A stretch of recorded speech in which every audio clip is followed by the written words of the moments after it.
Okay. Well, you know, I think I scared people off. This style of study, this particular approach, was not the best, not the most successful. I think that's evident the fact that many people are not with us today. Um, and I kind of felt that this morning going over the material again, and was almost tempted to bring up something else. The original plan, well, the way this whole thing came into being was, Marcia asked me if I could, Rabbi Marcia asked me if I could do something on women in the New Testament. To which I said, well, I'm working on some apocryphal literature right now, especially Tobit. That might be interesting. So we decided to do both. And we will go on to the New Testament, and then we decided to do all of February on this particular topic. Um, and I thought I had one more Monday in February, which would have been next week, which is next week, except for it turns out to be March already next Monday. Anyway, what am I saying? I'm saying is that I have the material prepared for today of the women of Tobit, which I guess we should do, but maybe we can do it quickly and go on to the last part, which I think is a really interesting part. It has to do with the story of the story of martyrdom of a woman, a mother and her 7 children in Maccabees. The mother who in Second Maccabees is unnamed. But for now, I think because I did prepare the text and we sent it out, we'll go and at least we'll look at some of these aspects of the women of Tobit. Um, Before I go on to introduce that more, Table, did you want to say something? Just that I don't think you should take it personally. In my long experience as an older person, many session classes in person and on Zoom always have attrition. Okay. It's All right. Well, just thank you. what happens. Thank you for the encouragement. Thank you. Okay. Um, so the idea was because I was studying and teaching now the book of Tobit, and I saw that there seemed to be more women characters than other books, other than Judith, of course, which is just a small section of Daniel. I thought maybe it would be interesting, and I'm happy for my own studies, it's been very beneficial. Whether it's beneficial to others who are not studying Tobit, I don't know, and I can only encourage you perhaps to read the book afterwards. It's not a long book. I don't know, it's something like 15 chapters, something like that. Um, it can be found online in any collection or any collection of apocryphal literature, in a Catholic Bible or an Orthodox Bible, as a Christian Orthodox Bible, as we mentioned. But what I did today, though, is I asked for some help from, which I don't do very often. In this case, I think it was useful from ChatGPT to help me just with a synopsis, so we can go over that, and then we'll place the different excerpts that I went through the book and chose not all of them, but many of the sections that show us the character of the woman involved. 4 particular characters I want to talk about: Deborah, who is a grandmother; Hannah, who is the main character, Tobit's wife; Sarah, who is a kind of a side story to Tobit, a parallel story to Tobit of a woman who's undergone tragic history. We read part of that last week. We're going to go over it again today, and then Edna, who is Sarah's mother, and so let's take a look. But looking over at the outline of the book, Dan, if you could read perhaps the synopsis for us. Um, I've not been getting the study sheets in my notes. I just have last week's. I don't have. Okay. All Oh, right. I'll put it in the chat. Okay, thanks. Okay. So Megan, in the meantime, perhaps the synopsis.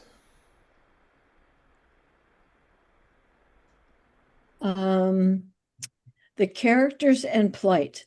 Tobit is a devout Jew who buries his murdered kinsman, but is blinded by bird droppings.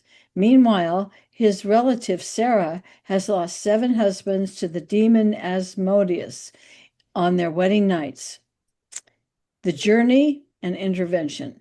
Tobit sends his son Tobias to Medea to collect a debt. The angel Raphael, disguised as a human named Azariah, guides Tobias. Healing and resolution. Following Raphael's instructions, Tobias uses the liver and heart of a magical fish to drive away the demon and marry Sarah. He uses the fish's gall to cure his father's blindness. Themes. The book emphasizes faithfulness to God, the importance of almsgiving, prayer, and proper burial of the dead. It highlights God's providence and protective role of angels. Right. And so many more themes as well. This is the limitations of AI when it comes to the tools. They're I'm sure more sophisticated tools, but the tools readily available, and a word of warning to anybody that thinks that they can take shortcuts that way. In this case, it helps us tell the story a little bit, as much as we need, I think.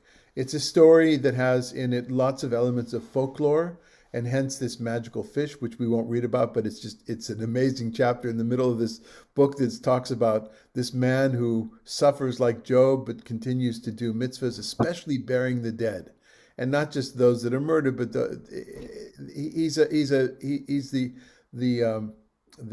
forerunner of the Chevra Kadisha guy. And I saw that the Jewish Collaborative of Orange County is having something on Zayin Ba'adar coming up as well, the day of Chevra Kadisha, which I guess tomorrow, the next day, which is the anniversary of, or the day that we celebrate people that work in the Chevra Kadisha. It's also Moshe Rabbeinu's Yortzeit, or first it was Moshe Rabbeinu's Yortzeit, then it became the day of Chevra Kadisha. The book of Tobit is a great book to read for Chevra Kadisha, the chesed of doing of burying people. But there's this thing, the way that the plot moves ahead is because Tobit, not to be confused with his son Tobias, not to be confused with Tobit's father Tobiel. Yeah, I know it's confusing. Tobit has they've gone into poverty, but he has money, a huge amount of money that he has stored with somebody far off in another land, and that's in the background of this whole story. Is that they suffer, and yet at some point he's going to send his son to retrieve that money. So let's take a look in the introduction to the entire story. Whatever, we've got this man who is telling the story first person, and it's not only burying the dead, but he does other stuff as well. And we learn about that with the help of his grandmother. Chuck, you want to read number 1 for us, Devorah? Number 1, Devorah 1, 7 through 8.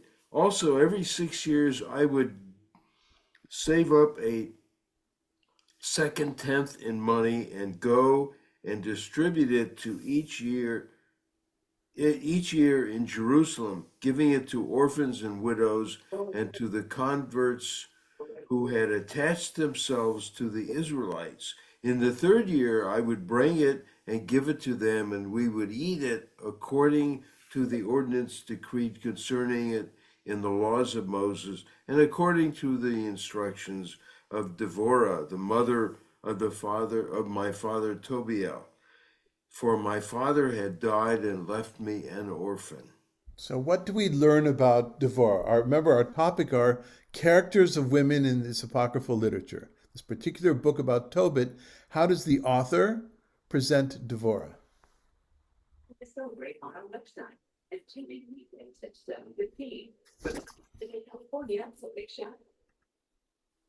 No one. Okay. Well, she's the bearer of knowledge. She's the bearer of traditions. Maybe some of you have studied the laws of tithing. We know the word tithing from the church world, of course, but it's from the Torah itself, and it's a little bit confusing because in some parts of the Torah, the tithe, the maaser, goes to the Levites. A separate gift goes to the Kohanim, to the priests. And in like the challah is another gift that goes to the priest, the part of the dough. But then in Deuteronomy it says that, so that's in Leviticus. In Deuteronomy it says that the tenth, the maaser, the tithe, should go to the poor, the orphan, and the Levites. In other words, they're all part of the same class of people that need support. And that's kind of one of the quintessential differences between the book of Deuteronomy and the priestly source beforehand. But of course, that becomes something a little bit more complex. In practice, there's a 7-year cycle, and in some of the years you eat it in Jerusalem, some of the years you do it. It's all mapped out very in great detail in rabbinic literature. But it's a little bit unclear exactly what you're supposed to do if you just read the Torah. And here, the book of Tobit specifies it. What I'm interested in here is not the maaser, not the tithe. What interests me is that halacha, that body of knowledge, the exact way to do it in practice, was taught to him by his grandmother. Now, you could say because she's in the kitchen and the food, that's her responsibility. You could say that, for instance, the rabbinic tradition says that a man has to ask these 3 things of his wife before Shabbat comes in, right? You may know this tradition. Have you taken the maaser? Have you taken challah? And have you lit the candles? And because the woman is the one who's involved in the food. If you don't do that before Shabbat, you can't partake of that food. You could say that, but then you could also say because his father died when he was young, he didn't have his father to teach him these things. One way or another, it's the grandmother that is the teacher here. So that interests me into itself. And why the name Deborah? Possibly because of the prophet Deborah. There are not a lot of famous women teachers in the Torah and biblical literature, and also there's another character, Devorah, Meineket Rivka, the nursemaid of Rebecca, who's mentioned her death and burial is mentioned in Genesis, and it's we don't have a story about her, but it's clear that she was a famous person, a famous woman in ancient Israelite lore. Okay, any comments or reactions to that last bit of number 1?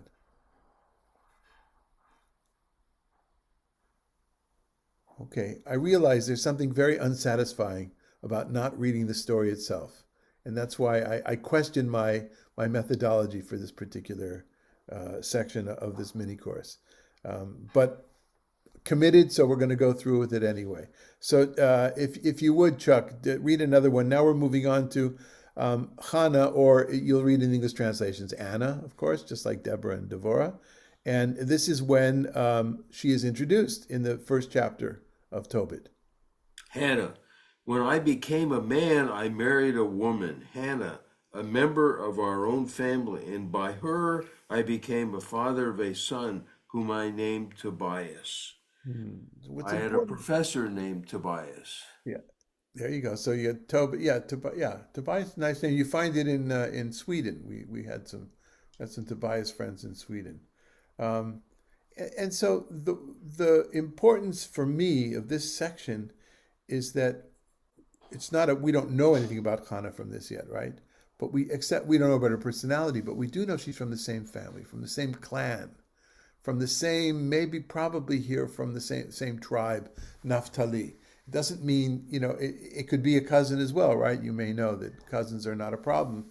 An uncle, according to the Torah, an uncle cannot marry his niece, but an aunt can marry her nephew.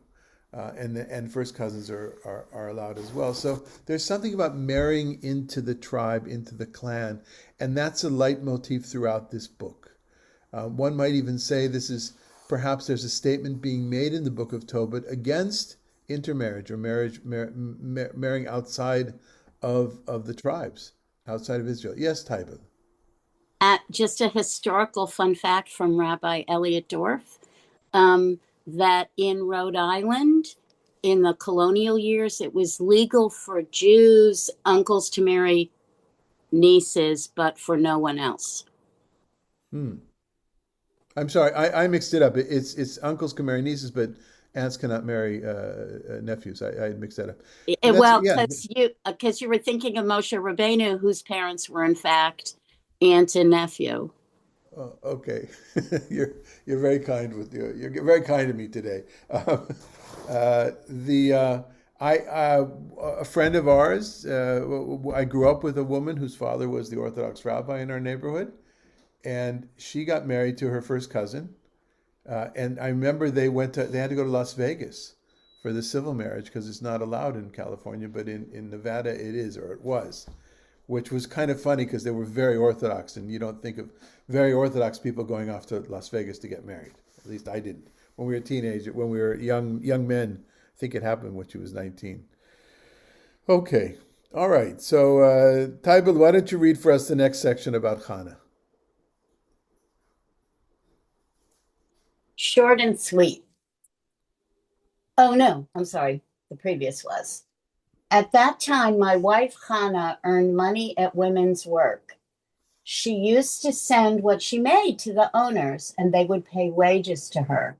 One day, the 7th of Distress, when she cut off a piece she had woven and sent it to the owners, they paid her full wages and also gave her a young goat for a meal. When it came toward me, the goat began to bleat. So I called her and said, "Where did you get this goat? It is surely not stolen, is it? Return it to the owners, for we have no right to eat anything stolen." But she said to me, "It was given to me as a gift in addition to my wages." But I did not believe her and told her to return it to the owners. I became flushed with anger against her over this. Then she replied to me, "Where are your acts of charity? Where are your righteous deeds? These things are known about you."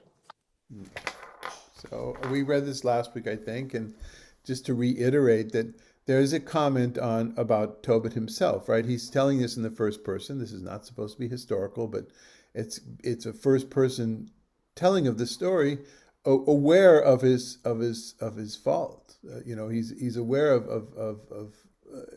of himself, so much so that he not as much so that he would apologize to her. We don't see an apology here, but we do see her biting words to him. And the words are, why you assume the worst instead of presuming, that everything is legit. You assume the worst. You might be very kind to others, but you're not being very kind to me. And that's something I think we see around, around the world. We see in relationships. Anyway, she has the power to stand up to him and this is as far as the character of a woman here. She has the power to stand up to correct her, and she's the one she's the breadwinner, right? She's doing all the work. He can't because in the meantime he's lost his sight. We didn't go, but he lost his sight, and we'll get back to that afterwards. Okay, any other comments on this, on Hannah? Yes, Ria. So I'm mixed up. Okay, so whose I became a man, I married a woman, Hannah. Whose I? I'm sorry about that. That's Tobit. This whole part of the book is told in first person. Tobit Okay. Oh, I see. So so he's telling what's happening. Okay. And the woman is the one who works, and he doesn't. right, because he's been blinded. Right. He could still work, but we're not going to get into that. Okay, so you read the whole book, and then we'll talk. We'll make judgments on Tobit. Okay. Okay. Okay. Thanks. Okay, all right. And Devorah is the grandmother who teaches him. Now, an interesting literary device in this book is a split screen effect. Is that you have in chapter in chapter 3, you have Tobit at the end of his wits, and he's praying to God. You know what? I don't want to live anymore. Just kill me. Just do it. This is not a life for me. He's at the end of his wits, and then it has in the middle of the chapter it says. And at the very same time, Sarah, who happens to be a relative of Tobit, distant relative, and we read that, we read of this last week, although we're going to read it again. At the very same time that Tobit has lost his hope for the future, so has Sarah. So Sarah is a cousin of Tobit's, of the younger generation. Okay? So Ria, why don't you read that section number 4? Just need you to unmute first. Mood. Okay. On the same day at Ecbatana in Media, it also happened that Sarah, the daughter of Raquel, was reproached by one of her father's female slaves. For she had been married to 7 husbands, and the wicked demon Asmodeus had killed each of them before they had been with her, as is customary for wives. That's a familiar trope. Yes, we actually read this part last week, but we're reading it again. Okay. You need a break? We just need the sound back on. I think you turned us off instead of the phone. Okay. Oh, okay. All right. Let's see. Where was I? You are the one who kills. Okay. Where was I? It's the Uh, third line. He's killed each of them before they had been with her, as is yeah. customary Oh, for. right. I got it. So the female slave said to her, "You are the one who kills your husbands. See, you have already been married to 7 husbands and have not borne the name of, or it says had no benefit from, a single one of them. Why do you beat us? Because your husbands are dead? Go with them. May we never see a son or daughter of yours." Overcome with emotion at that time, she wept and went up to her father's upper room, intending to hang herself. But she thought it over and said, "Let no one reproach my father, saying to him, 'You had only one beloved daughter, and she hanged herself out of distress.' I would bring my father in his old age down in sorrow to Hades. It's better for me not to hang myself, but to beg the Lord that I may die, so that I will not have to listen to these reproaches for the rest of my life." At that same time, with hands outstretched toward the window, she prayed and said, Okay, now we have a prayer. Go ahead. okay, "Blessed are you, merciful God. Blessed is your name forever. Let all your works bless you forever. And now my face is toward you, and I've raised my eyes. Command that I be released from the earth and not listen to such reproaches any more. You know, O Master, that I am innocent of any defilement with a man, and that I have not disgraced my name. Uh, Up to the right hand. yeah, Yeah. or the name of my father in the land of my exile. I am my father's only child. He has no other child to be his heir, and he has no close relative or other kindred for whom I should keep myself as a wife. Already 7 husbands of mine have died. Why should I live? But if it is not pleasing to you, O Lord, to take my life, hear me in my disgrace." Wow. We learned a At lot that, about her. Go ahead. Let's just read the last part. yeah, at that very moment, the prayers of both of them were heard in the glorious presence of God. So Raphael was sent to heal both of them. Tobit, by removing the white films from his eyes so that he might see God's light with his eyes. And Sarah, daughter of Raquel, by giving her in marriage to Tobias, son of Tobit, and by setting her free from the wicked demon Asmodeus. For Tobias was entitled to have her before all others who had desired to marry her. At the same time that Tobit returned from the courtyard into his house, Sarah, daughter of Raquel, came down from her upper room. Wow. Okay. Well, so we learned a lot about her, right? Yeah. Her suffering. She's considered of her father, yet doesn't know what to do, and she bargains with God. Okay, well, either end it or help me out, dude. Right?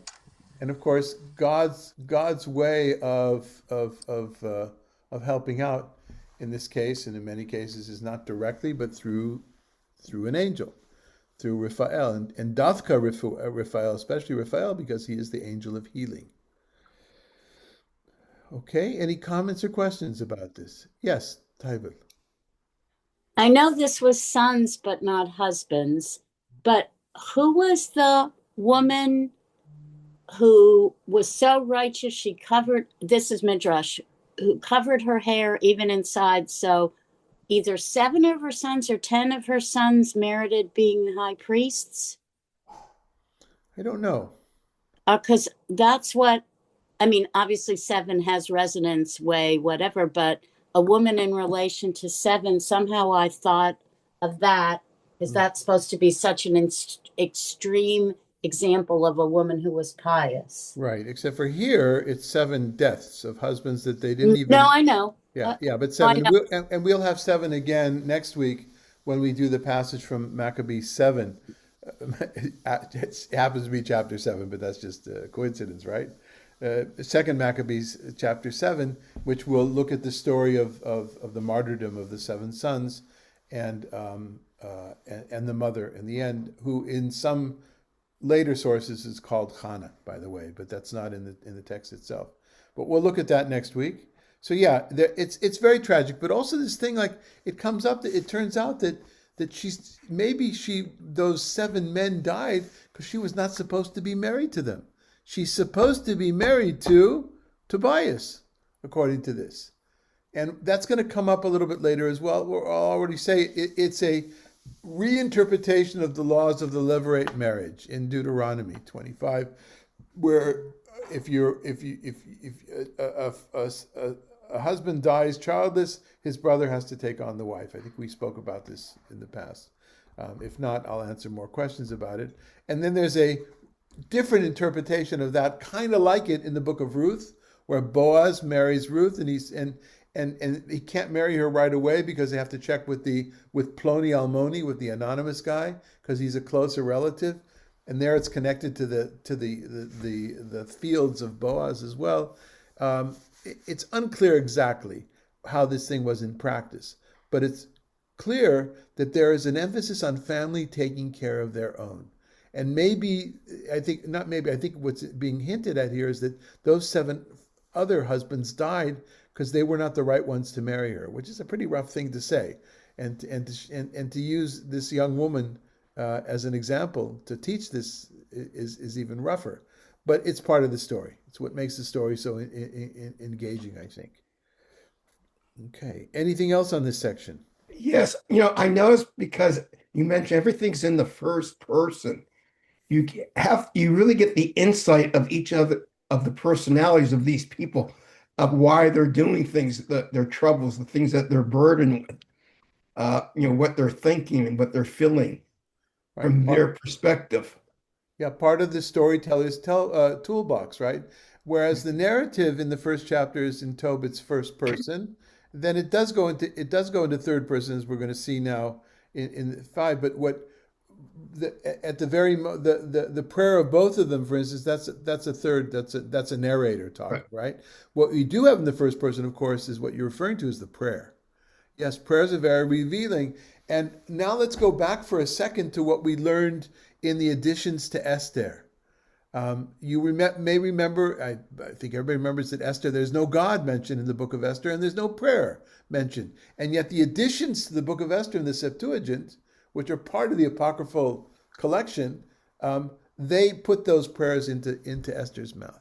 In the same way that later authors did of the masters of the Aramaic translations, the Targumim, in many cases, a certain kind of Targum, not Onkelos, but the land of Israel tradition of Targumim, of Aramaic translations, they put prayers into biblical characters where they thought they should have been praying, but they didn't, so they just stuck it in the translation.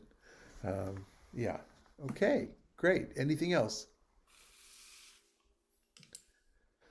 Okay, Dan, why don't you take Sarah as the number 5 for us? They had bathed and I'm washed sorry. them. Let me fill in everything which happened here, right?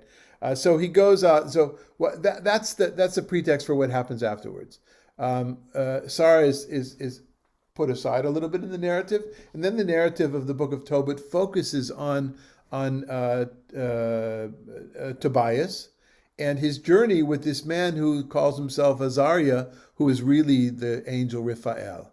And there's this interrogation of who this young man is and in that interrogation as well, Tobit emphasizes the fact, well, are you from the same family? Are you part of our clan? There's a intense focus on family. Anyway, they go on the way.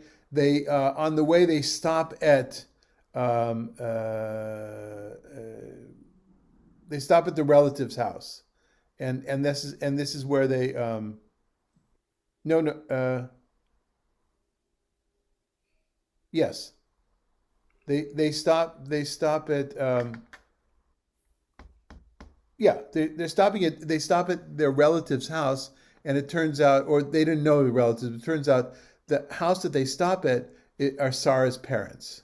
Right now, we've heard about Sarah until now, but there was no meeting between Tobit and Sarah in the story itself. And so on the way, yeah, let's leave it at anyway. So now this is a section that tells us about Sarah herself. Go ahead, Dan. When they had bathed and washed themselves and had reclined to dine, Tobias said to Raphael, Azariah, my brother, ask Raguel to give me my sister Sarah. But Raguel overheard it and said to the young man, eat and drink and be merry tonight, for no one except you, brother, has the right to marry my daughter Sarah. Likewise, I am not at liberty to give her to any other man than you, because you are my nearest relative. But let me explain to you the true situation more fully, my son. I have given her to 7 men of our kinsmen, and all died on the night when they went into her. But now, my son, eat and drink, and the Lord will act on behalf of you both. But Tobias said, I will neither eat nor drink anything until you settle the things that pertain to me. So Raguel said, I will do so. She is given to you in accordance with the decree in the book of Moses, and it has been decreed from heaven that she be given to you. Take your sister. From now on, you are her brother, and she is your sister. She is given to you from today and forever. May the Lord of heaven, my son, guide and prosper you both this night and grant you mercy and peace. Then Raguel summoned his daughter Sarah. When she came to him, he took her by the hand and gave her to Tobias, saying, take her to be your wife in accordance with the law and decree written in the book of Moses. Take her and bring her safely to your father. And may the God of heaven let your journey go smoothly and in his peace. Then he called her mother and told her to bring writing material, and he wrote out a copy of a marriage contract to the effect that he gave her to him as wife according to the decree of the law of Moses. And then they began to eat and drink. Okay. So we haven't heard from the women in this particular section, but we've heard about the women. The women have been objectified in 2 different ways, one in a very intense way. But so comments. What do we learn about the status of Sarah as a daughter here in this case?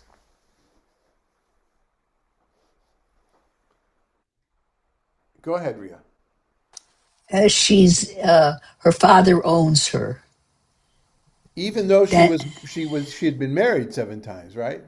right, but because they hadn't consummated the marriages, that's my assumption. Yeah. And the other thing is that the well the comes in again as it does in Torah. Uh, there's a thing about the well. They had stopped at the well, Oh, when they bathed and or washed? Is that what you're referring to? well, there's something about the well, but maybe it's I read ahead and I don't know where. Okay, never mind. But Okay. the other thing is in the 21st century, then what about the genetics? This is really horrifying. Um, and of course, they didn't. The storytellers had no idea, but there may have been some understanding. When they're cousins or even closer relatives, that there's something that's running in the family. Right. Does it has it ever So, been discussions about so that? the closer relatives are mentioned in the Torah, what we call the incest, right?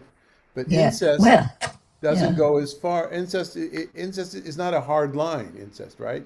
It's you could, and cousins have been marrying cousins forever around the Right. world. And therefore, we have all these genetic Okay. diseases that have run through the Jewish Ashkenazi communities. And I'm just horrified. Well, Anyway, well, yeah, okay, but nothing. In other words, as you say, there's no. This is not. That's not part of the story because they don't know about no, that. They no. do know about close cousin, but this is not. She's not meant to be a close cousin. Just because it never spells out exactly. I think if I remember correctly in the book. But if they're in animal husbandry, if these communities are dealing with breeding animals, you'd think that they'd have some insight into this thing. Okay, not my expertise. Not my Anyway, expertise. it's just like, oh Okay, my goodness. okay. Oh, Yeah, Tybal.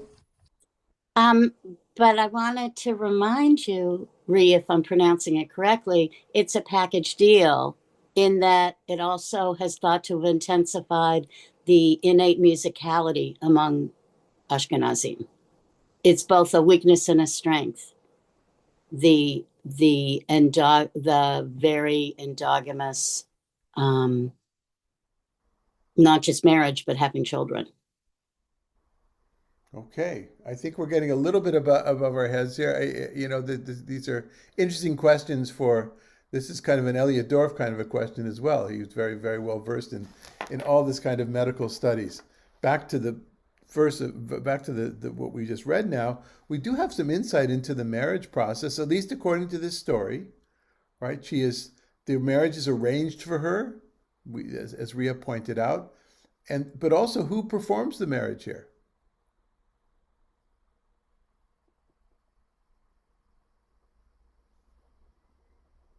The father. Yeah. There's no priest, there's no rabbi, there's no civil servant. It's the father does it, and he is assisted by his wife. His wife is his secretary in this case. She brings him something to write on. We don't know if it's papyrus or if it's a clay tablet, which would usually have been the case in that, if it's parchment, whatever it is. It doesn't say ketubah. The more goes into quite detail that it's a star document as opposed to ketubah. My first reaction was, oh, maybe this is the first kind of something about a ketubah, but a ketubah is written by the groom for his wife, and this is written by the officiant, the father, which makes it a different approach. The Mishnah in Kiddushin talks about three ways to marry, that a man may take a woman. Isha niknet, a woman is purchased, is acquired in three ways: bekesef, with money; shtar, a document; or bia, which is having sex. Those are the three ways in which you can make a man can make a woman his wife, and they're not mutually exclusive, and so no, you do one. I don't know what mutually exclusive. You don't have to do all of them. You can do one. One is enough. Maimonides famously begins this section of his Mishneh Torah, his great work of halacha, saying that in ancient days a man would see a woman in the marketplace, fall for her, take her into his house. They would go ahead and do it, and she would be his wife. And then he says, but we don't do that anymore. And that's in Maimonides' side. We don't do that anymore. But here, it's the shtar. It's the marriage document, which is not a ketubah. Marriage documents, like any other kind of acquisition. Interesting to me as well is the decree of Moses is mentioned here twice, or one. The first time it's mentioned in that the end of that, or the beginning of that second paragraph. It's kind of referring to Deuteronomy, the law of the levirate marriage that I quoted beforehand. That a brother in Deuteronomy, it's a brother must marry his brother's wife, widow, if there were no children. In this case, it's a relative, and that in that way, it's similar to the book of Ruth as well. But then when it's mentioned at the very bottom of this section that he gave her to him as wife according to the decree, a law of Moses. Sound familiar to anybody? Jewish wedding ceremonies? Harei at mikudeshet in the traditional ceremony, or it's at both sides. It's a ceremony that I do, whether it's two men or two women or a man and a woman. Harei at mikudeshetli, you are hereby sanctified me, kedat Moshe v'Yisrael, according to the tradition of Moses and the people of Israel.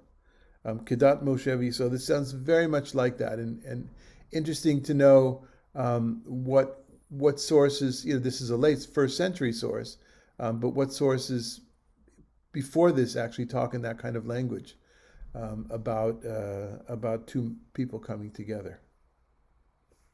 Okay, and then comes a party. Any comments or questions on this? Okay, let's see if we can finish up today, at least this section. So Dan, why don't you continue with Edna? Edna, we haven't met Edna yet. Edna is Sarah's mother. Edna is would the modern Hebrew form of Edna is Adina, but it's the same consonants. Has to do with something delicate and beautiful. Go ahead. Raguel called his wife Edna and said to her, "Sister, get the other room ready and take her there." So she went and made the room in the bed in the room as he had told her, and brought Sarah there. She wept for her daughter. Then, wiping away the tears, she said to her, "Take courage, my daughter. The Lord of heaven grant you joy in place of your sorrow. Take courage, my daughter." Then she went out.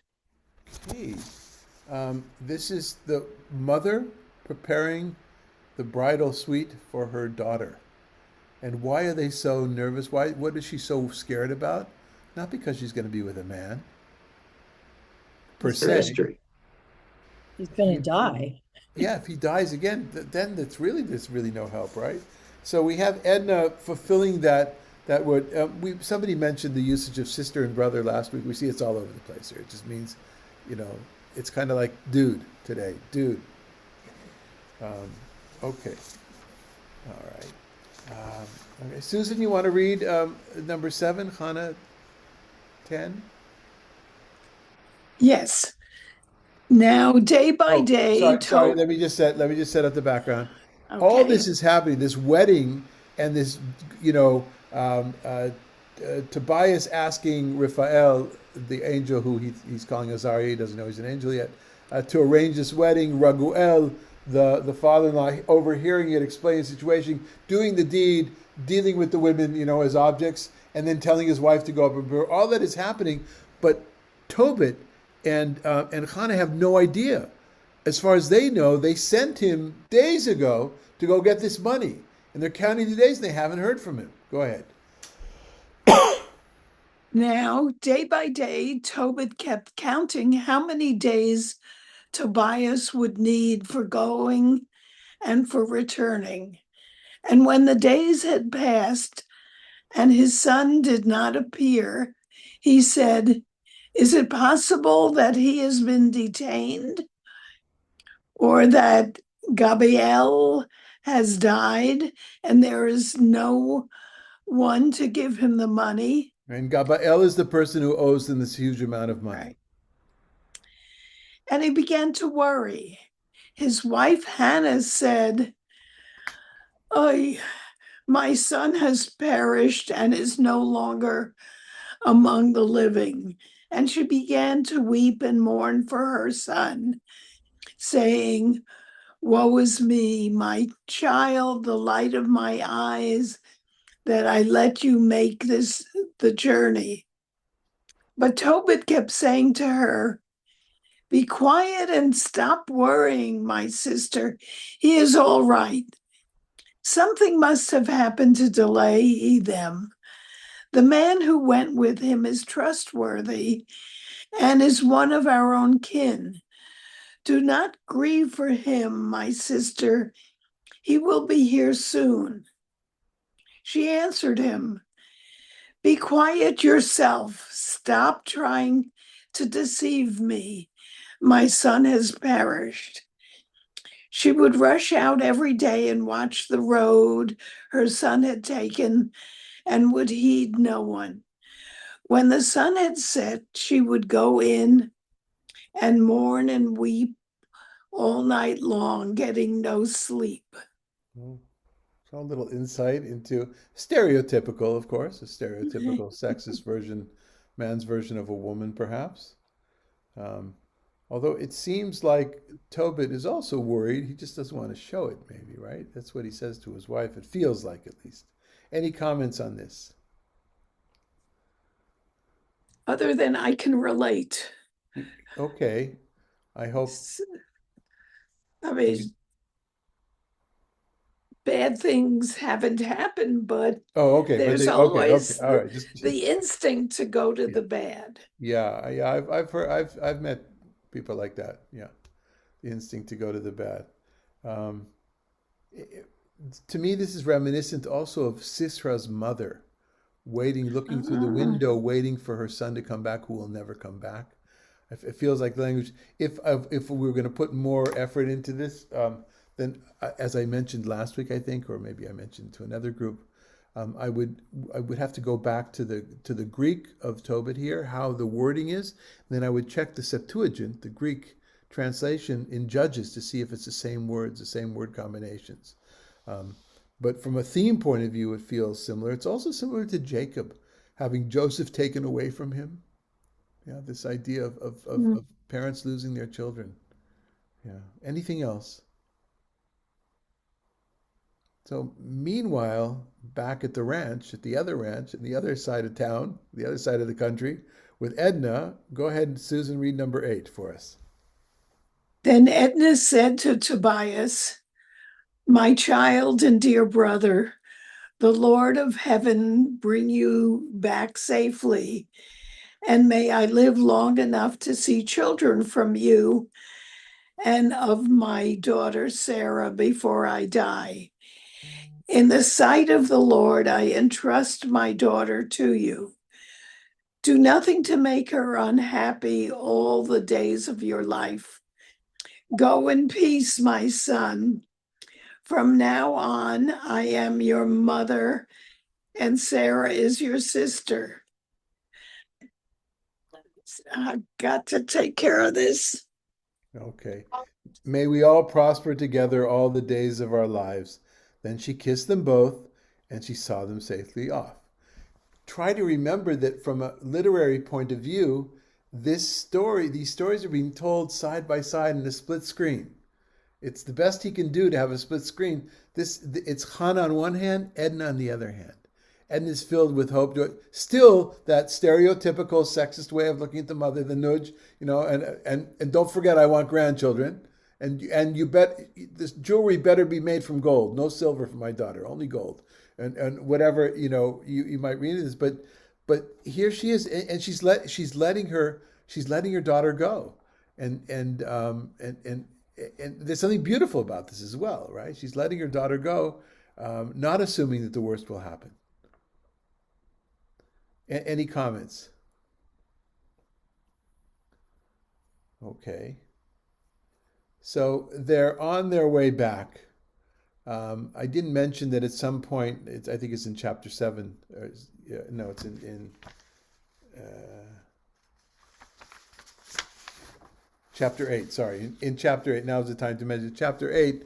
Tobias goes down to the river to wash himself, and a huge fish, tries to eat his foot. There's different versions. One is tries to eat him. The other version is tries to eat his foot. And then Azariah, who is Raphael, the angel, making believe, says, "Quick, catch that fish. It's a magic fish." And then tells him to take out the heart and the liver, and to preserve them in salt, and the gall as well. The gall, it's an inner organ, and they're going to be used. They're going to be used going forward. But he takes them, save those parts of it. Throw out the intestines. And then I guess they sat down to a fish meal as well. But this magical fish is involved as well. All right, so you got angels, you got fish, you got great distances, you got tragic history of marriage, you got all this dramas going on. And finally, Tobias comes home with this bride. And this is Hannah meeting him. Go ahead, Megan. Number 9.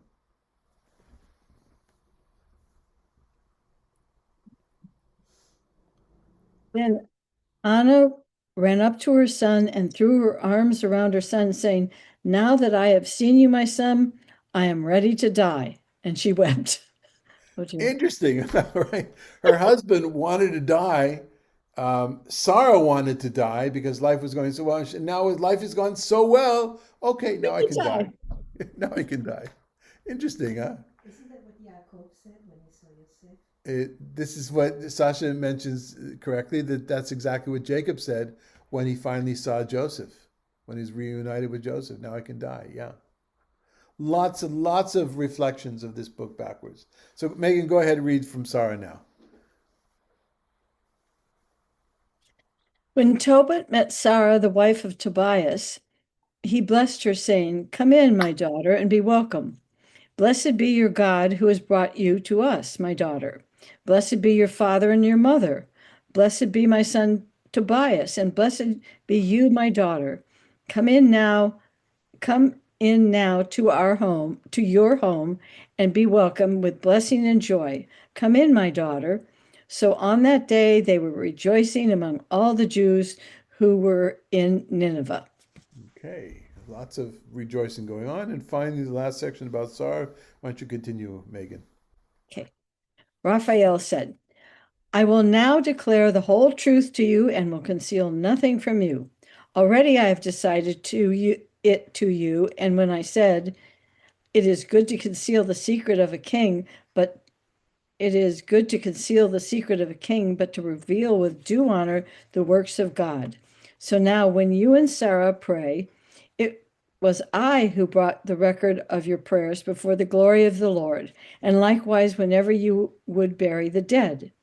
And at that time, when you did not hesitate to get up and leave your dinner to go and lay out a corpse, I was sent to you to test you. At the same time, God sent me to heal you. And Sarah, your daughter-in-law, I am Raphael, one of the 7 angels who stand ready and enter before the glory of the Lord." The 2 of them were shaken and threw themselves face down, for they were afraid. But he said to them, "Do not be afraid. Peace be with you. Bless God forevermore. As for me, when I was with you, I was not acting on my own will, but by the will of God. Bless him each and every day. Sing his praises." Has to point out that an angel is not a god in any way. He's only a shaliach, only a messenger of God. So, impressions from these highlights of not all, but lots of the sections that talk about these 4 women.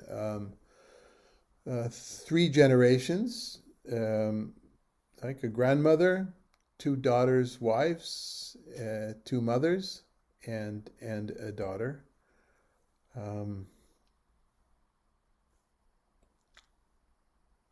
Are we any better off that we read through this section today, or are we basically where we were?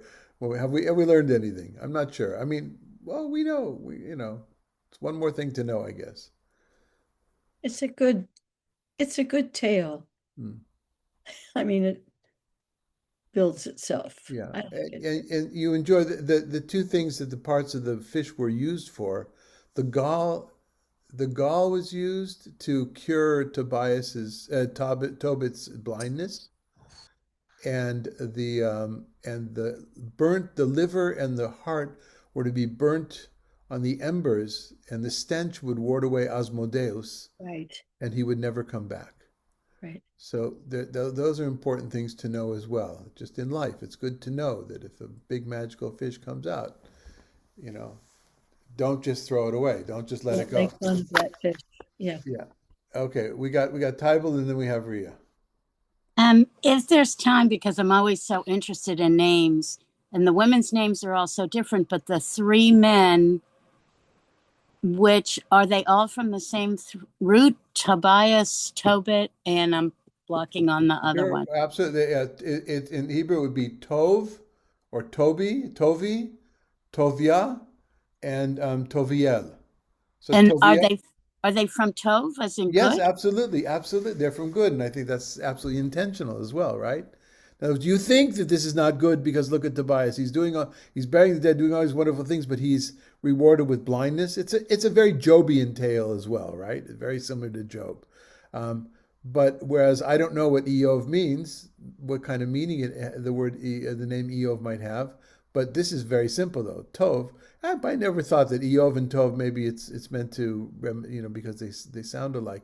But Tov is from goodness, yeah, absolutely, very much so. It's ironic in that way. Yes, Ria, did you want to say something? The gall is the gallbladder. Yeah. And I think it sits on the liver or the pancreas. I'm trying to remember. I think In a it's fish, I don't know. it would be the same. It would be the same. So yeah, because it's a vertebrate. That's a vertebrate characteristic. It's the So, pancreas. yeah. So, I had a pancreatic cyst removed and they took my gallbladder out too. So I'm an yeah, expert. it's a pancreas. Yes. Okay. But did And they save the so, gall? Did they save the gall to cure blindness? Good question. But I lost my spleen too. I guess I didn't need it. so if you're taking apart a chicken, you got to be really careful not to break the gallbladder because it destroys all the. I mean, in a sense, it makes it unedible, the Okay. inside of the chicken and all. So that's just as an aside. Okay. So I don't. It has evil intent. So All right. Except for when used yeah, on blindness. Yeah. Yes. yeah. Untitled. So I always have my Rabbi Kolach name dictionary with the etymologies at hand. And Rabbi Kolach says Eov means hated or oppressed. Okay. It's so the author knowing that I think said I'm going to tell a tale which is kind of like that, but turns out much better. Maybe that's it. And Okay. I wonder for Chuck, is without a spleen, are you more easygoing? No. Okay. All right, folks. Woman is Kim. I don't get this from my Q name from Google. Oh, that's the woman. Remember, I said with the 7 sons who all became high priests, Yes. which Well, would mean there's death in that because for the next son to become the high priest, the previous one had to die. So Google, I misremembered that it was just midrash, but it's actually Agadah from right. Gemara. So we often in Jewish studies we often use the word midrash to describe parts of the Talmud as well, parts of the Gemara. Um, that's a legitimate way of using the word midrash, midrashic traditions in the Talmud. All right, folks. Next week we do perhaps related to that early story from 2nd century BCE from Second Maccabees about the woman with 7 sons who were martyred. And we'll look at that story. We may not read it all just because it's a long section. I want to look at what happened to that in the literary tradition afterwards, which is also one of the goals of talking about apocryphal literature, is to show that it wasn't in a vacuum. It didn't just pop up. It was based on earlier biblical material was used, as we saw that here today, and then gave birth to much of the post-biblical and even post-Talmudic stories that Jews told each other, sometimes skipping hundreds of years without seeing them and then popping up in the Middle Ages. And we may have a chance to talk about that next week as well. In 2 weeks from now, we will begin. I think three more sections. I think we have for about women in the New Testament, and I've grouped them in groups of threes. I think threes. Anyway, yes, around male characters. Yeah, but and that has an interest to itself as well. Okay, thanks for being here, everybody. See you next week. Bye. Thank you, Madalena, as well. Thank you, Rabbi.